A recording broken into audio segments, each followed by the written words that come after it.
Assalamualaikum warahmatullahi wabarakatuh. Apa kabar kalian? Semoga kalian baik-baik saja dan tetap diberikan kesehatan oleh Allah Subhanahu wa taala. Bantu channel kami dengan cara subscribe dan tekan tombol lonceng kalian. Terima kasih. Semoga kisah ini bermanfaat. Mengetahui putranya selingkuh, dia memasak 3 mangkok mie tanpa bumbu apapun dan menyajikannya di meja. Menantu perempuannya makan dengan lahap dan putranya menangis. Ada pepatah yang mengatakan bahwa semuanya senang dalam keharmonisan di rumah. Tetapi jika ada ketidakharmonisan dalam keluarga, yang pertama menderita adalah orang tua dan anak-anak. Anak-anak masih bisa tumbuh dewasa, tetapi orang tua sudah memasuki usia senja. Jika dia tinggal di keluarga yang ribut sepanjang hari, mungkin orang tua tidak bisa hidup tenang. Oleh karena itu, menjaga keharmonisan keluarga merupakan bentuk lain dan berbakti kepada orang tua. Bibi Zhao berusia 62 tahun dan telah tinggal di rumah putranya.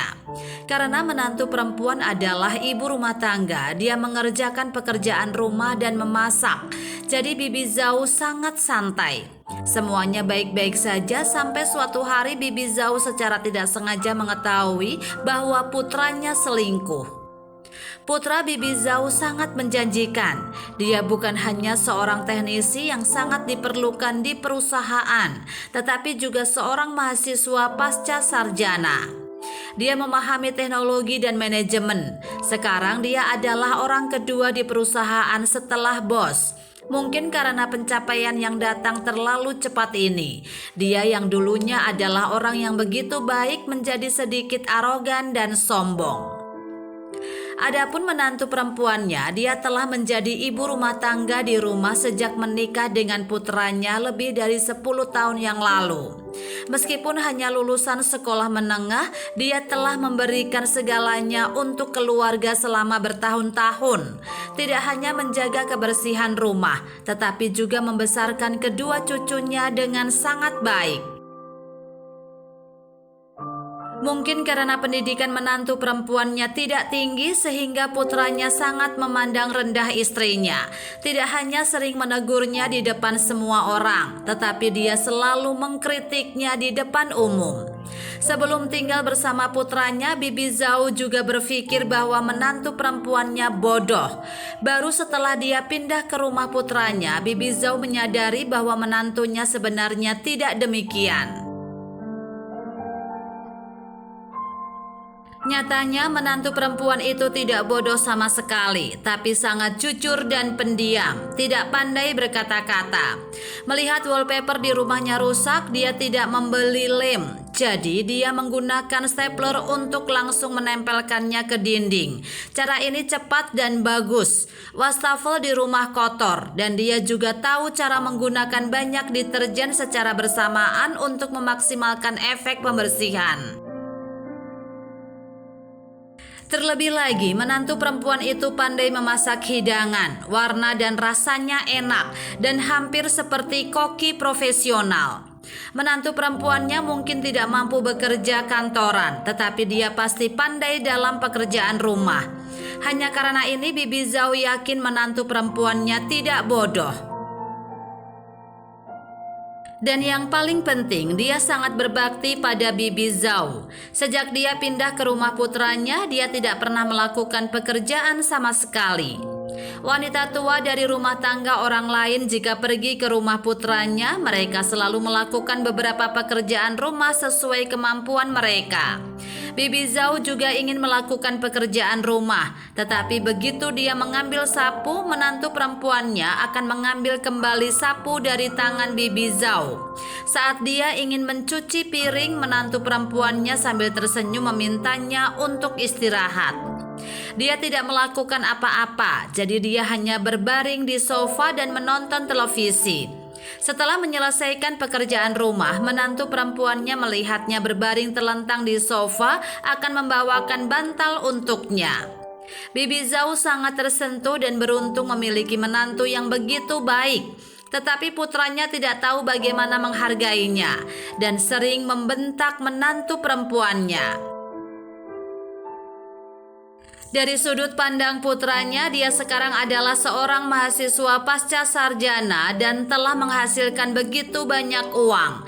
Jadi menantunya sama sekali tidak layak untuknya, dan menjadi istrinya adalah anugerah tersendiri. Dan juga karena gagasan inilah putranya sering menegur dan memandang rendah menantu perempuannya. Bibi Zhao telah memberitahu putranya berkali-kali bahwa menantu perempuannya bukan orang luar. Dia adalah istrinya. Meskipun dia tidak menjanjikan seperti yang dia harapkan, dia juga ibu dari 2 anaknya dan telah mengabdikan dirinya untuk melakukan pekerjaan rumah untuk lebih dari 10 tahun. Setiap kali Bibi Zhao mengatakan itu, putra akan selalu mengatakan sesuatu yang tidak dapat dia sangkal. Dia berkata, "Bu, saya bisa mendapatkan 50.000 sebulan. Bagaimana dia bisa memahami visi dan bidang saya?" Setiap kali putranya mengatakan itu benar-benar membuat Bibi Zhao kesal. Kata-kata penghasilan 50.000 per bulan hampir menjadi mantranya. Ketika putra dan menantunya bertengkar, dia selalu melindungi menantu perempuannya dan malah dia yang bertengkar dengan putranya. Namun menantu perempuannya yang berbakti mencoba menghentikannya. Bu Huisi, nama putranya, sangat lelah bekerja sehingga dia mudah marah. Setiap kali menantunya mengatakan itu, dia sangat tidak nyaman. Bibi Zhao khawatir putra yang pemarah dan sombong akan mengusir menantu perempuan yang begitu baik. Menantu perempuannya yang berbakti dan baik hati. Keluarga ini tidak akan bisa hidup tanpanya. Jika putranya berani mengusir menantu perempuannya, dia akan membelanya. Untuk menenangkan menantu perempuannya yang baik, Bibi Zhao memberikan sebagian uang pensiunnya setiap bulan sebagai uang saku. Tetapi menantu perempuannya tidak pernah menggunakan uang itu untuk dirinya dan menggunakan uang itu untuk membeli pakaian untuknya, putranya, atau untuk cucunya, atau untuk membeli kebutuhan sehari-hari di rumah. Meskipun Bibi Zhao telah membujuknya bahwa uang itu dapat dihabiskan untuk dirinya, tetapi menantu perempuan itu tersenyum dan mengatakan bahwa dia tidak punya keinginan untuk dibeli. Melihat senyumnya yang polos benar-benar membuat Bibi Zhao merasa tertekan. Namun perilaku putranya akhir-akhir ini sedikit aneh yang membuat Bibi Zhao sangat khawatir.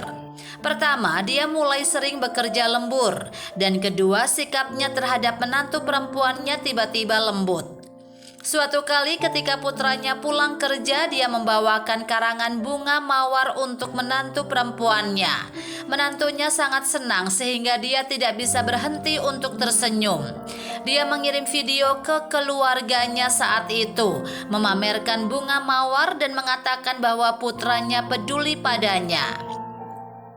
Tapi Bibi tidak merasa senang. Dia merasa putranya telah menyembunyikan sesuatu darinya. Tetapi ketika dia bertanya, dia tidak mendapatkan jawaban apapun. Sampai suatu hari, ketika menantu perempuannya keluar untuk membeli bahan makanan dan cucunya pergi ke sekolah dan hanya ada Bibi Zhao dan putranya di rumah, putranya mengirim pesan suara ke seseorang di depannya, mengatakan, "Sayang, apa yang kamu lakukan?" Kata-katanya membuat Bibi Zhao langsung curiga. Dia tidak pernah memanggil menantu perempuannya sayang. Siapa wanita ini? Dia menatap putranya dengan dingin. Putranya juga balas menatapnya, lalu tersenyum dan berkata kepadanya, "Bukan siapa-siapa, Bu. Dia hanya bawahan saya, dan dia sudah lama mengejar saya." Bibi Zhao sangat marah dan memarahi putranya untuk segera memutuskan hubungan dengannya. Tetapi putranya dengan keras kepala mengatakan kepadanya bahwa bawahannya itu cantik dan tidak terlihat seperti menantu perempuannya. Dia seharusnya sudah lama menceraikannya. Bibi Zhao hampir kehilangan kesabaran ketika mendengar suara kunci pintu dibuka. Dia langsung diam dan tidak berkata apa-apa lagi. Dan putranya dengan tenang meminta menantu perempuannya untuk membuatkan sesuatu yang enak. Bibi Zhao memiliki perasaan campur aduk di hatinya. Dia benar-benar tidak pantas memperlakukan menantu perempuannya seperti itu. Dan dia harus berbuat sesuatu untuk memberinya pelajaran. Setelah memikirkan sepanjang malam, Bibi Zhou memikirkan cara untuk memutuskan putranya dengan wanita itu. Ketika akhir pekan, dia memberitahu menantu perempuannya bahwa dia yang akan memasak malam ini dan minta menantunya istirahat. Namun menantunya menolak. Mendengar nada suara Bibi Zhou yang keras, menantunya tidak mengatakan apa-apa lagi, hanya menyuruhnya untuk tidak lelah dan untuk memanggilnya kapanpun jika membutuhkan bantuannya. Menantu perempuannya sangat sibuk di akhir pekan. Dia mengganti spray dan sarung sofa, mencucinya dan membersihkan gorden dan jendela. Dan itu butuh 1 hari kerja. Pada sore hari mengirim anaknya ke kelas renang. Setelah itu ketika kembali dia sedang duduk di sofa menunggu suaminya pulang kerja. Setelah putranya pulang kerja, dia kembali dengan bangga melihat menantu perempuannya hanya duduk bertanya dengan aneh mengapa dia tidak memasak. Bibi Zhou berkata bahwa dia yang akan memasak malam ini dan putranya diam tidak bertanya lagi. Saat waktunya makan malam, Bibi Zhou pergi ke dapur memasak mie dengan api besar dan memasukkannya ke dalam mangkok. Dia hanya masak mie dengan air, tidak ditambah garam atau bumbu apapun. Diperkirakan rasanya tidak akan enak. Dia tidak peduli dan memasak 3 mangkok mie. Ketika putranya melihat mie, dia langsung mengeluh. Hanya makan ini? Putranya mengulurkan sumpitnya dan menggigitnya. Setelah mengunyah beberapa kali, dia langsung memuntahkannya dan menatap Bibi Zhou dengan curiga. Bibi Zhou hanya diam dan menatap menantu perempuannya, melihat menantu perempuannya makan mie dengan suapan besar dan memujinya sambil makan. "Bu, masakan ibu sangat enak." Mendengar ini Bibi Zhou berkata, "Kamu melakukan banyak pekerjaan rumah hari ini, kamu pasti kelaparan." Menantunya tersenyum dan terus makan mie. Seolah-olah tidak mempercayainya, putranya mengambil mangkuk menantu perempuannya, menggigit mie-nya dan memuntahkan lagi. Lalu menatap menantu perempuannya dengan tak percaya. Matanya berubah menjadi merah seketika.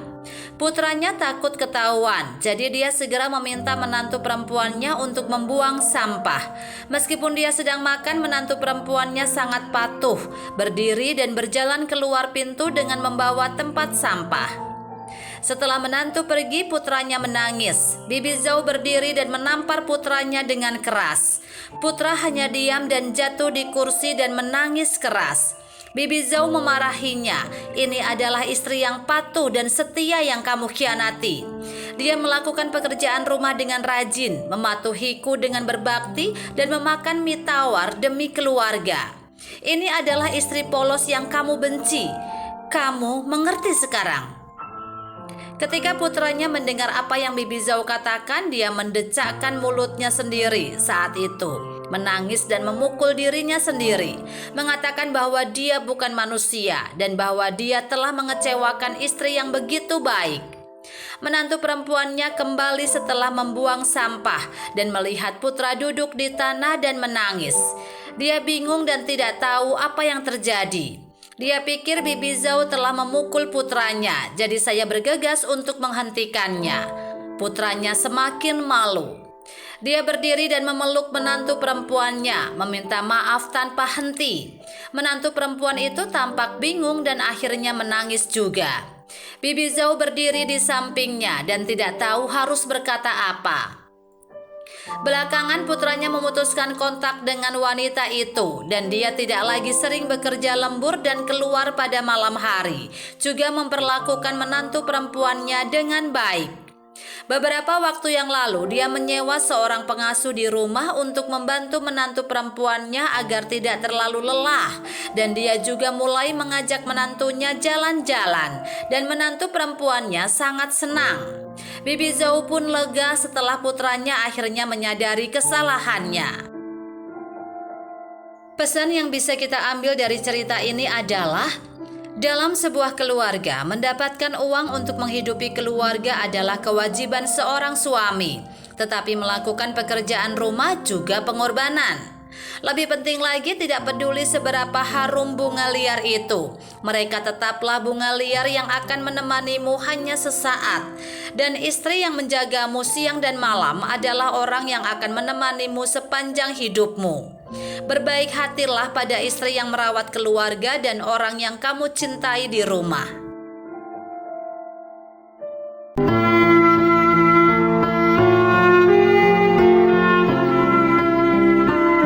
Assalamualaikum warahmatullahi wabarakatuh. Apa kabar kalian? Semoga kalian baik-baik saja dan tetap diberikan kesehatan oleh Allah Subhanahu wa taala. Bantu channel kami dengan cara subscribe dan tekan tombol lonceng kalian. Terima kasih. Semoga kisah ini bermanfaat.